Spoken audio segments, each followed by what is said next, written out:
சமாதானமும் கண்மணி நாயகம் ஸல்லல்லாஹு அலைஹி வஸல்லம் அவர்களின் மீதும் அன்னாரை வழுவாது தழுவாது பின்பற்றிய சத்திய சஹாபாக்கள் தாபிஈன்கள் குறிப்பாக இங்கு கூடியிருக்கும் நம் அனைவர்கள் மீதும் என்று நாட்டுமாக ஆமீன். கண்ணியமிக்க அல்லாஹ்வின் நல்லடியார்களே, அல்லாஹ்வுடைய மாபெரும் கிருபையின் காரணமாக நமது அமல்கள் அல்லாஹ்விடத்திலே சமர்ப்பிக்கப்படக்கூடிய இந்த ஷஅபானுடைய மாதத்தின் இறுதி ஜுமாவிலே இருந்து கொண்டிருக்கிறோம். சல்மான் அல் ஃபாரிஸி ரலியல்லாஹு அன்ஹு அவர்கள் கூறி காட்டுகிறார்கள், நபி ஸல்லல்லாஹு அலைஹி வஸல்லம் அவர்கள் ஷஅபானுடைய 29ஆம் நாளன்று நாம் இருக்கக்கூடிய இதே நாள் ஷஅபானுடைய இறுதி நாளன்று எங்களுக்கு உபதேசங்களை செய்தார்கள். எங்களிடத்தில் ஒரு பிரசங்கத்தை செய்தார்கள். அது நபி ஸல்லல்லாஹு அலைஹி வஸல்லம் அவர்கள் கூறினார்கள், யா அய்யுஹன் நாஸ், மக்களே, கத் அஸல்லக்கும் ஷஹ்ருன் அஸீம், உங்களிடத்திலே ஒரு மகத்துவம் வாய்ந்த ஒரு மாதம் வரவிருக்கிறது. உங்களை நோக்கி மகத்துவம் வாய்ந்த ஒரு மாதம் வரவிருக்கிறது. அந்த மாதம் இருக்கிறது, அந்த மாதத்தின் ஒரு இரவு இருக்கிறது. அந்த இரவு 1000 மாதங்களை காட்டிலும் சிறந்ததாக இருந்து கொண்டிருக்கிறது. அதுதான் லைலத்துல் கத்ர் இரவு. நபி ஸல்லல்லாஹு அலைஹி வஸல்லம் அவர்களுடைய வழக்கம் ரமலானுடைய மாதம் ஆரம்பிப்பதற்கு முன்பதிலிருந்தே ரமலான் குறித்த விழிப்புணர்வை ஏற்படுத்திக் கொண்டே இருப்பார்கள். 2 மாதங்களுக்கு முன்பதாகவே உலமாக்கள் கூறி காட்டுவார்கள், ரமலான் வரப்போகிறது, அந்த ரமலானை நாம் வீணடித்து விடக்கூடாது என்பதற்காக நபி ஸல்லல்லாஹு அலைஹி வஸல்லம் அவர்கள் 2 மாதத்திற்கு முன்பதாகவே ரமலானை நினைவூண்டிக் கொண்டே இருப்பார்கள். தங்களது துஆவின் மூலமாக ரஜபுடைய பிறை பிறந்தது என்று சொன்னால் நபி அவர்கள் ரஜபுடைய மாதம், அதற்கு பிறகு ஷஅபான், அதற்கு பிறகுதான் ரமலான். ஆனாலும் கூட நபி அவர்கள் 2 மாதத்திற்கு முன்பதாக இந்த ரமலானை நாம் சரியாக பயன்படுத்த வேண்டும் என்பதற்காக இந்த ரமலான் குறித்து தங்களது துஆவிலே கூறுவார்கள், அல்லாஹும்ம பாரிக் லனா ஃபீ ரஜப வ ஷஅபான் வ பல்லிக்னா ரமலான். யா அல்லாஹ், எங்களுக்கு ரஜபிலும் ஷஅபானிலும் பரக்கத் செய்வாயாக, ரமலானை எங்களை அடைய செய்வாயாக. காரணம், இந்த ரமலான் குறித்தான விழிப்புணர்வை நபி அவர்கள் 2 மாதங்களுக்கு முன்பதாகவே சஹாபாக்களுக்கு நினைவூட்டிக் கொண்டே இருப்பார்கள். கண்ணியமிக்கவர்களே, அதுபோன்றுதான் ஷஅபானுடைய கடைசி பிறை அன்று அன்னைக்கு நபி ஸல்லல்லாஹு அலைஹி வஸல்லம் அவர்கள் சஹாபாக்களிடத்திலே ரமலான் குறித்த பல சிறப்புகளை கூறி காட்டினார்கள். அதிலே கூறினார்கள், உங்களிடத்திலே ஒரு மகத்துவம் வாய்ந்த ஒரு மாதம் வரப்போகிறது. அந்த மாதத்தில் நீங்கள் ஒரு நஃபிலான இபாதத்துகளை செய்தால், ஒரு நஃபிலான இபாதத்தை செய்தால் மற்ற மாதத்திலே நீங்கள் ஃபர்லை செய்த நன்மையை அல்லாஹ் தருகிறான். ரமலானுடைய மாதத்திலே ஒரு நஃபிலான இபாதத்தை நாம் செய்தோம் என்று சொன்னால், ரமலான் அல்லாத மாதத்திலே ஃபர்லான இபாதத் செய்த நன்மையை அல்லாஹ் தஆலா தந்து விடுகிறான். மேலும் நபி ஸல்லல்லாஹு அலைஹி வஸல்லம் கூறினார்கள், நீங்கள் ரமலானுடைய மாதத்திலே ஒரு ஃபர்லான அமலை செய்தீர்கள் என்று சொன்னால், ஃபர்லான தொழுகைகளை தொழுதீர்கள் என்று சொன்னால், ஃபர்லான அமலை செய்தால் ரமலான் அல்லாத மாதத்தில் 70 ஃபர்ல்களை நிறைவேற்றிய நன்மையை அல்லாஹ் தந்து விடுகிறான். சுப்ஹானல்லாஹ், எப்படிப்பட்ட உயர்தரமான மாதம்! உலமாக்கள் கூறி காட்டுவார்கள், ரமலானில் ஒரு தஸ்பீஹ் செய்வது, சுப்ஹானல்லாஹ் என்று சொல்வது இருக்கிறது, ரமலான் அல்லாத மாதங்களிலே 1000 முறை தஸ்பீஹ் செய்வதை காட்டிலும் சிறந்ததாக இருந்து கொண்டிருக்கிறது. கண்ணியமிக்கவர்களே, அப்படிப்பட்ட ஒரு புனிதமான மாதம் அவரிடத்திலே வந்து கொண்டிருக்கிறது. நபி ஸல்லல்லாஹு அலைஹி வஸல்லம் கூறி காட்டினார்கள், அந்த மாதத்திலே 30 நாட்களும் நோன்பு வைப்பதை அல்லாஹ் தஆலா உங்கள் மீது கடமையாக்கியிருக்கிறான். அந்த இரவெல்லாம் நின்று வணங்குவதை அல்லாஹ் தஆலா சிறப்பிற்குரிய வணக்கமாக ஆக்கி அறிந்திருக்கிறான். அந்த மாதத்திலே யார் ஒரு நோன்பாளிக்கு நோன்பு திறக்க ஏற்பாடு செய்வாரோ அல்லாஹ் தஆலா ஒரு பரிபூர்ணமான நோன்பை வைத்த நன்மையை அவருக்கு தருகிறான் என்பதாக நபி ஸல்லல்லாஹு அலைஹி வஸல்லம் அவர்கள் கூறிய போது சஹாபாக்கள் கேட்டார்கள், யா ரசூலல்லாஹ், நாங்கள் நோன்பு திறப்பதற்கே சிரமமாக இருக்கிறது, வறுமையாக இருக்கிறது, நாங்கள் எல்லாரும் இங்கே இருக்கக்கூடிய எல்லாராலும் ஒரு நபரை நோன்பு திறக்க வைக்க முடியாது யா ரசூலல்லாஹ், அந்த நிலையில் இல்லை யா ரசூலல்லாஹ் என்பதாக தங்களது இயலாமையை வெளிப்படுத்தும் போது நபி ஸல்லல்லாஹு அலைஹி வஸல்லம் அவர்கள் கூறினார்கள், ஒருவரை நோன்பு திறக்க வைக்க வேண்டும் என்று சொன்னால் அவருக்கு வயிறு நிரம்ப உணவு கொடுக்க வேண்டும் என்று அவசியம் இல்லை. ஒரு விடல் தண்ணீர் நீங்கள் கொடுத்தாலும், ஒரு பேரிச்சம்பழம் கொடுத்தாலும், ஒரு விடல் நீங்கள் பால் கொடுத்தாலும், அந்த செயலுக்காக அல்லாஹ் தஆலா அவருடைய நோன்பின் நன்மையை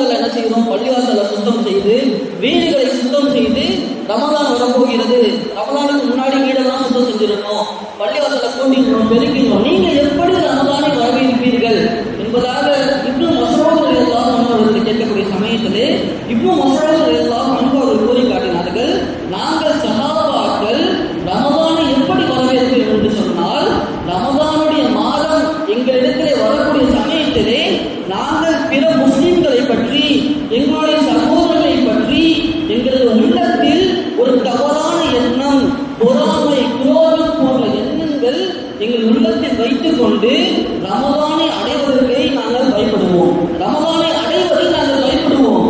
ரமதானுடைய மாதம் வருகிறது, அந்த மாசத்துல ரமதானில் கூட ஒருவரை பற்றி தவறான எண்ணம் என் உள்ளத்தில் இருப்பதா, ஒருவருடைய விரோதம் உள்ளத்தில் இருப்பதா என்பதாக நாங்கள் அஞ்சுவோம் என்பதாக குறிக்காட்டினார்கள். எனவே நாங்கள் ரமதானுக்கு முன்பதாக யாரிடத்திலாவது சண்டை இருந்தால், சச்சரவுகள் இருந்தால் அதை ரமதானுக்கு முன்பதாகவே நாங்கள் சரி செய்து கொள்வோம். யாரிடத்திலாவது நாங்கள் பேசாமல் இருந்தால், உறவுகளை முறிந்திருந்தால் ரமதானுக்கு முன்பதாக அது எல்லாவற்றையும் விட்டு எங்களது உள்ளங்களை நாங்கள் பரிசுத்தமாக்கிக் கொள்வோம் என்பதாக கூறிக்காட்டினார்கள். கண்ணியமிக்கவர்களே, இந்த ரமதானுக்கு நாம் எப்படி வீடுகளை சுத்தம் செய்கிறோமோ அதுபோன்று நமது உள்ளங்களை சுத்தம் செய்ய வேண்டும்.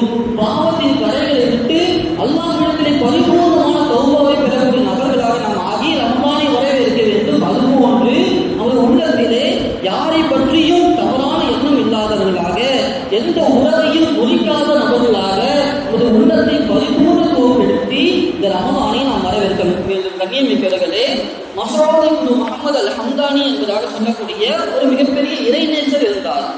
அவர் தனது வாழ்க்கையிலே இந்த வார்த்தையை அதிகமாக சொல்லிக்கொண்டே இருப்பார், அல் மாஹிலா இருக்க. இதற்கு முன்பதாக என்கிட்ட யார் எனக்கு தொந்தரவு செய்திருந்தாலும், என்னை அடித்திருந்தாலும், திட்டிருந்தாலும் நான் எல்லாரையும் மன்னித்து விட்டேன். கடந்த காலத்தில் எனக்கு செய்த அநீதத்தை நான் நினைத்து பார்க்கவே மாட்டேன். என்னை எத்தனை பேர் திட்டி இருக்கலாம், என்னை எத்தனை பேர் அடிச்சிருக்கலாம், என்னை எத்தனை பேர் துன்புறுத்தி இருக்கலாம், எல்லாத்தையும் நான் மன்னிச்சுட்டேன், எல்லாத்தையும் மன்னிச்சுட்டு அது மாஹிலா இருக்க படைசெல்லாம் நான் நினைச்சு பார்க்கவே மாட்டேன். இந்த வார்த்தையை தனது வாழ்க்கையில் அதிகமாக சொல்லிக்கிட்டே இருப்பார். அவர் மரணம் எழுதுகிறார். பிறகு அவரை சில நபர்கள் கனவில் காண்கிறார்கள்.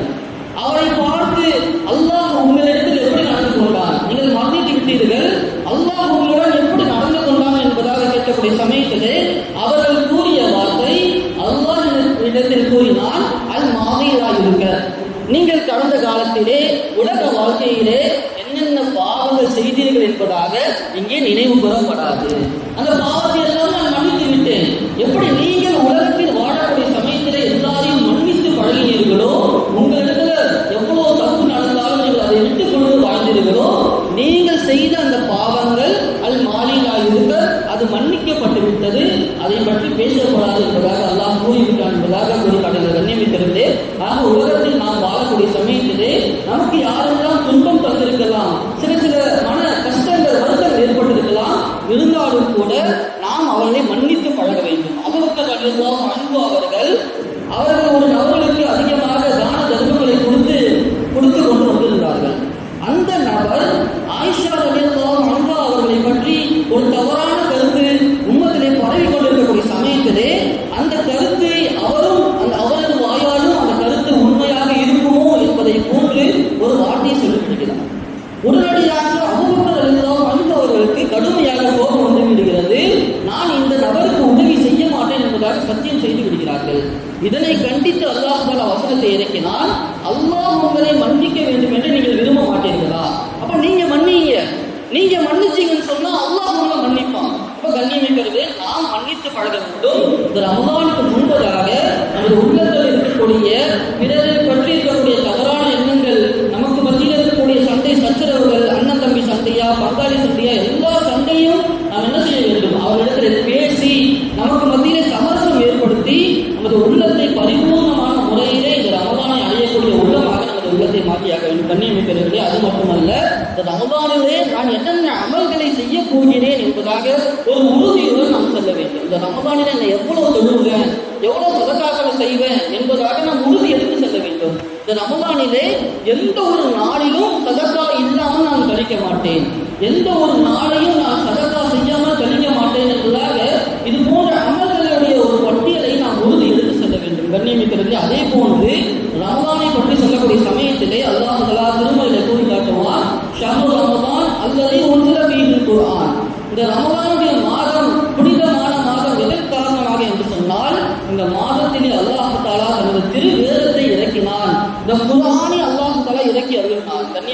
உலமாக்கள் கூறி காட்டுவார்கள், குர்ஆன் இருக்கிறதே இது அல்லாஹ்வுடைய கலாமாவே இருக்கிறது. இந்த குர்ஆனுடன் எதுவெல்லாம் சம்பந்தப்படுகிறதோ எல்லாமே உயர்ந்ததாக சிறந்ததாக ஆகிவிடும் என்பதாக கூறுகிறார்கள். எனவேதான் எந்த இரவில் குர்ஆன் இறங்கியதோ அந்த இரவு தான் உலகத்திலே மிக சிறந்த இரவான லைலத்துல் கத்ர் இரவாக இருந்து கொண்டிருக்கிறது. இந்த குர்ஆன் எந்த மாதத்தில் இறங்கியதோ அந்த மாதம் சிறந்த மாதமாக ஆகிவிட்டது, ரமலான் சிறந்த மாதமாக ஆகிவிட்டது. இந்த குர்ஆன் எந்த உம்மத்திற்கு இறக்கப்பட்டதோ அந்த உம்மத் சிறந்த உம்மத்தாக ஆகப்பட்டு விட்டது, நமது உம்மத் தான் சிறந்த உம்மத்தாக ஆகிவிட்டது. இந்த குர்ஆன் எந்த மொழியிலே இறக்கப்பட்டதோ அந்த மொழிதான் உலகத்திலே தலை சிறந்த மொழி, அரபு மொழியாக இருந்து கொண்டிருக்கிறது. இந்த குர்ஆன் எந்த பூமியில் இறங்கியதோ அந்த பூமி தான் உலகத்திலே சிறந்த பூமி, மக்கா மாநகரமாக இருந்து கொண்டிருக்கிறது.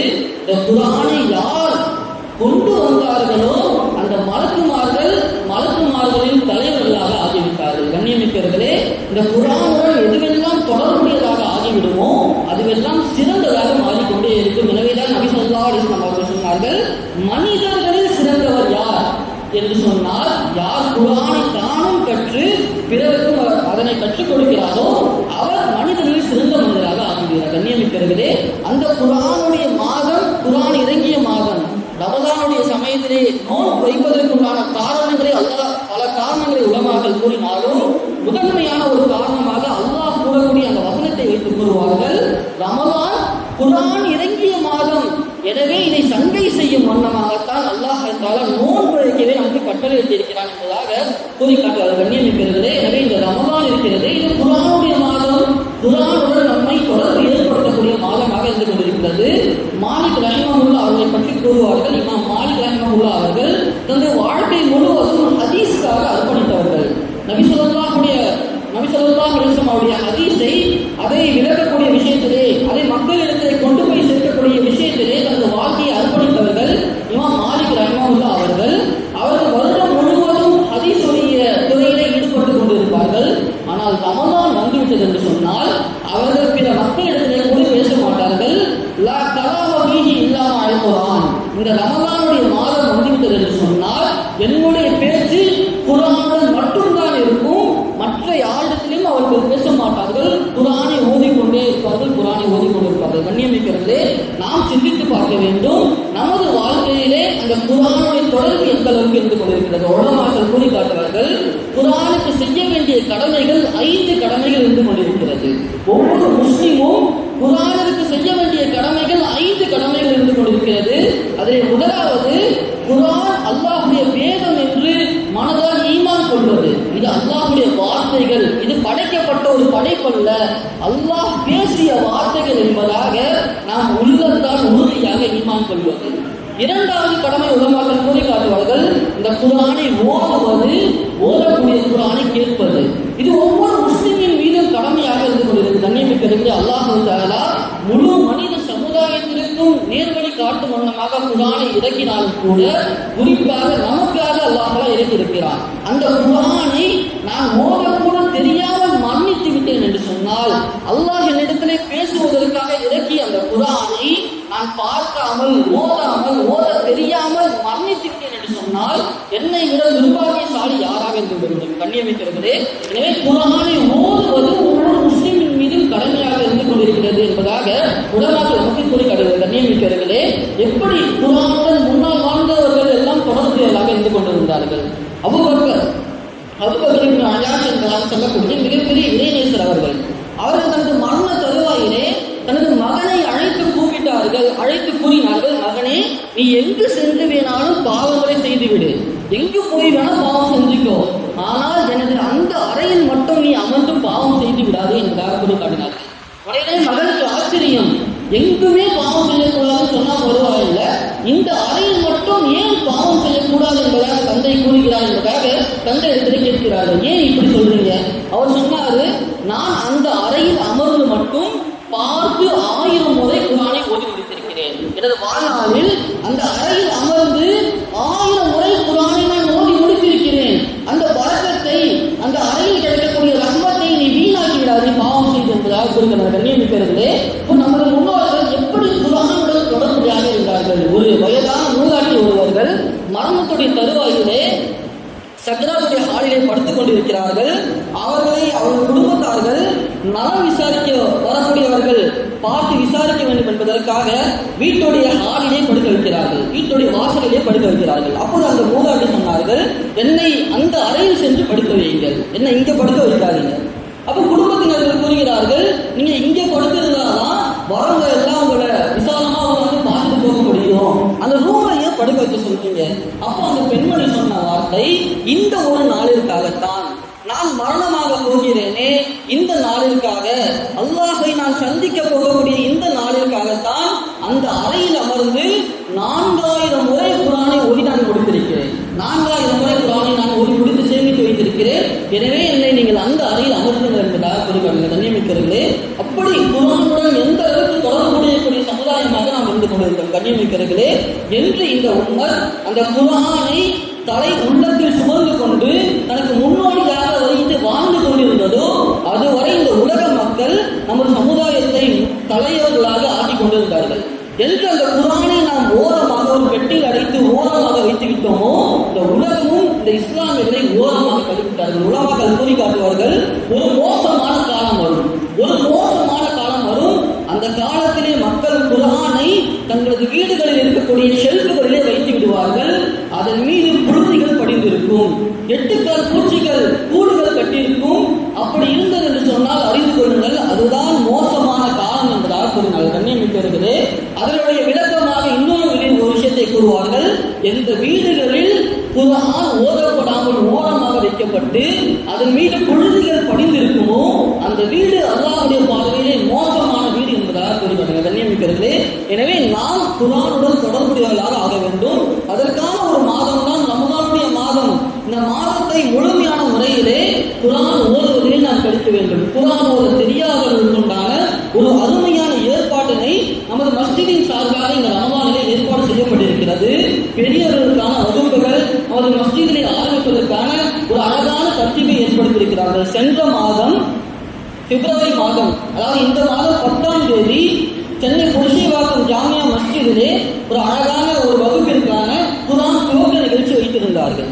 அதிலே ஜனவரி 1ஆம் தேதி ஆரம்பித்து கிட்டத்தட்ட 40 நாட்கள் வகுப்பு. அந்த வகுப்பில் 50 வயது ஆகியிருக்கக்கூடிய நபர்கள், 60 வயது ஆகியிருக்கக்கூடிய நபர்கள், 70 வயது ஆகியிருக்கக்கூடிய நபர்கள், 30 வயதிலிருந்து அதற்கு மேல் இருக்கக்கூடிய நபர்கள், அந்த நபர்களுக்கான குர்ஆன் வகுப்பு 40 நாட்கள் வகுப்பு. அந்த 40 நாட்களை யாரெல்லாம் பரிபூர்ணமாக வந்திருந்தார்களோ அவர்களுக்கான குர்ஆன் துவக்க நிகழ்ச்சிக்கான ஏற்பாடு செய்யப்பட்டிருந்தது. வெறும் 40 நாட்களில், அந்த 40 நாட்களில் அறவே குர்ஆனை நான் இதுவரைக்கும் எனது வாழ்க்கையில் பார்த்ததே இல்லை என்று சொல்லக்கூடிய நபர்களும் அந்த வகுப்பிலே வந்திருந்தார்கள்.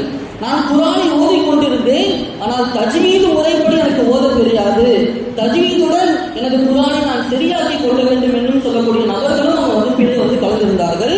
அந்த 40வது நாளுடைய முடிவிலே ஸ்ரீலங்காவில் இருக்கக்கூடிய யூசுப் முஃப்தி அவர்களை வரவழைத்து அவர்களின் மூலமாக அந்த 40 நபர்களுக்கு கிட்டத்தட்ட 60 நபர்கள் கலந்து கொண்டார்கள். அந்த வகுப்பிலே தொடர்படியாக வந்தது 35 நபர்கள். அந்த 35 நபர்களுக்கும் குர்ஆன் ஆரம்பித்து அங்க வைக்கப்பட்டது. கண்ணியமிக்கிறதுலே, இது போன்று ஒவ்வொரு நபர்களும் குர்ஆன் ஓத ஆசைப்பட வேண்டும். எனக்கு வயசாகிவிட்டது, என்னால் குர்ஆன் ஓத தெரியாது என்பதாக நாம் சொல்லிவிட முடியாது. அல்லாஹ் தஆலா திருமலையை கூறி காட்டுகிறான், இந்த குர்ஆனை நாம் லேசாக ஆக்கி வைத்திருக்கிறோம். அல்லாஹ் லேசாக ஆக்கி வைத்த குர்ஆனை நாம் ஓதுவதற்கான முயற்சிகளை எடுக்க வேண்டும். அதற்குண்டான ஒரு முன்னேற்பாடாக இந்த ரமதானுடைய மாதத்திலே நமது இந்த மஸ்ஜிதிலே, உஸ்தானியா மஸ்ஜிதிலே பெரியவர்களுக்கான குர்ஆன் வகுப்புகள் இன்ஷா அல்லாஹ் ஆரம்பிக்கப்பட உள்ளன. எனவே தாங்கள் யாரெல்லாம் குர்ஆன் இது வரைக்கும் நான் ஓதியதே இல்லை, ஓத கற்றுக்கொள்கிறேன், கற்றுக்கொள்ள ஆசைப்படுகிறேன் என்பதாக நீங்கள் நியத் வைக்கக்கூடிய நபர்களாக இருக்கலாம். குர்ஆன் ஓதி நான் மறந்துவிட்டேன், மீண்டும் நான் குர்ஆனை ஓத ஆரம்பிக்க வேண்டும், சரளமாக ஓத வேண்டும் என்றும் ஆசைப்படக்கூடிய நபர்களாக இருக்கலாம். குர்ஆன் நான் சரளமாக ஓதிக்கொண்டிருக்கிறேன், ஆனால் தஜ்வீத் முறைப்படி நான் ஓதுகிறேனா இல்லையா என்பதாக எனக்கு அச்சமாக இருக்கிறது, எனது தஜ்வீதை நான் சரிப்படுத்திக் கொள்ள வேண்டும் என்று ஆசைப்படக்கூடிய நபர்களாக இருந்தாலும் சரி, நீங்கள் எல்லாம் யாரெல்லாம் தயாராக இருக்கிறீர்களோ அவர்கள் எல்லாம் ஹசரத் அவர்களுடைய நம்முடைய இமாம் அவர்களிடத்தில் நம்முடைய பேர்களை பதிவு செய்தோம் என்று சொன்னால் எத்தனை நபர்கள் நீங்கள் ஆர்வமாக இருக்கிறீர்களோ அதை வைத்து இன்ஷா அல்லாஹ் இன்று அசருக்கு பிறகு இங்கே ஒரு மஷரா நடக்கவிருக்கிறது. அதற்குண்டான ஏற்பாடுகளை இன்ஷா அல்லாஹ் ஒரு மஸ்ஜிதின் சார்பாக ஒரு அருமையான ஒரு ஏற்பாடு செய்யவிருக்கிறார்கள். எனவே இந்த வாய்ப்பினை நாம் அனைவரும் பயன்படுத்திக் கொள்ள வேண்டும். எனது வாழ்க்கையிலே அல்லாஹ்வுடைய கலாமை பார்க்காமல் ஓதாமல் எனக்கு மரணம் வந்துவிடக்கூடாது. குறைந்தது ஒரு முறை 2 முறையாவது நான் எனது வாழ்க்கைக்காக குரானை முடித்திருக்கிறேன். கண்ணியமிக்கவர்களே, எப்படி சாத்தியமாகியது? 1000 முறை 4000 முறை குரானை தனது வாழ்க்கையிலே கம்ப்ளீட் பண்ணிவிட்டார்களே, முடித்தார்கள். எப்படி சாத்தியமாகிறது? நாம் சஹாதல் அத்தீக் அவர்கள் கூறி காட்டினார்கள். இன்று நாம் எவ்வளவு நேரங்கள் நமது மொபைல் போனை பார்த்து கொண்டிருக்கிறோமோ, நமது மொபைல் போனிலே கழித்து கொண்டிருக்கிறோமோ, அந்த நேரத்தை நாம் குரானை பார்த்து ஓதினால், அந்த நேரத்தை நாம் குரானிலே செலவழித்தோம் என்று சொன்னால் நமது நன்மையின் பட்டோலை, நன்மையின் அளவு வானத்தின் முகத்தையே தட்டி இருக்கும் என்பதாக கூறி காட்டுகிறது. எனவே அற்புதமான ஒரு வாய்ப்பு. இந்த வாய்ப்பை முழுமையாக பயன்படுத்திக் கொள்ளுமாறு அன்புடன் கேட்டுக்கொண்டு, அல்லாஹ் தஆலா எதை பேசினோமோ, எதை கேட்டோமோ அதன்படி அமல் செய்யக்கூடிய பாக்கியத்தை அல்லாஹ் தஆலா தந்தருள்வானாக. இந்த ரமலானை நாம் கடக்கக்கூடிய சமயத்திலே முழுமையான அல்லாஹ்விடத்திலே பாவ மன்னிப்பை பெற்று திரும்பக்கூடிய மக்களாக அல்லாஹ் தஆலா நம்மை ஆக்கி அல்லாஹ்வுடைய பொருத்தத்தை பெற்று சொர்க்கத்தில் ஒன்று சேரக்கூடிய மக்களாக அல்லாஹ் தஆலா அனைவரையும் ஆக்கி அருள்வானாக. வாஹிரு தாவானா அல்ஹம்துலில்லாஹி ரப்பில் ஆலமீன். அஸ்ஸலாமு அலைக்கும் வரஹ்மத்துல்லாஹி.